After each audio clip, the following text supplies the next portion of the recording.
When your child is born, you experience an overwhelming love that is indescribable, and it deepens with each passing day.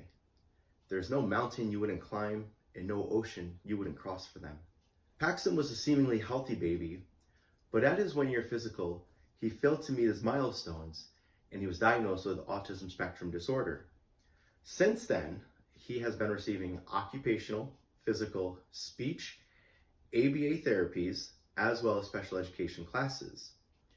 But it always felt like there was something deeper affecting him, since he always had to work so hard to make even the slightest progress. Paxton started having seizures in 2022, and even with anti-seizure medication, his seizures increased in frequency and intensity, and they progressed to tonic-clonic seizures, which he still has nightly.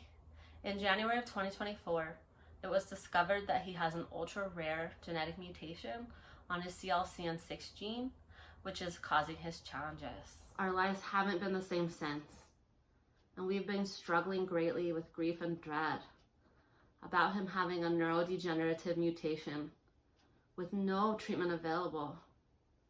We can't begin to describe the sheer devastation of watching our child struggle with challenges like feeding himself and losing the ability to do things he could once do, like walking unassisted. We relentlessly researched gene therapies and contacted various universities and hospitals and started to lose hope until we spoke to a gene therapy center at the University of Massachusetts in Worcester that work with individuals and their families to help develop gene therapies for these ultra-rare diseases.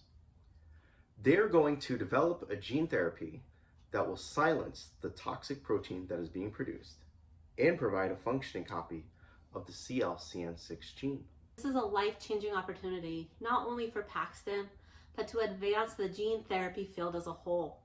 It's providing us with hope that if he can get this treatment, neurodegeneration will stop, his seizures can be controlled, and he can make significant progress in other important areas of functioning. This opportunity comes at a cost, but when it comes to your child, you would do anything. Our undying love and devotion to Paxton, who is the sweetest and most loving boy, isn't enough to make this possible. It's going to cost $3 million to develop these therapies, and we can't do it alone. Every dollar helps, and these donations add up. We want to share our story with as many people as possible, with the hope that the developed treatment will not only lead to a better life for Paxton, it will blaze a path for others.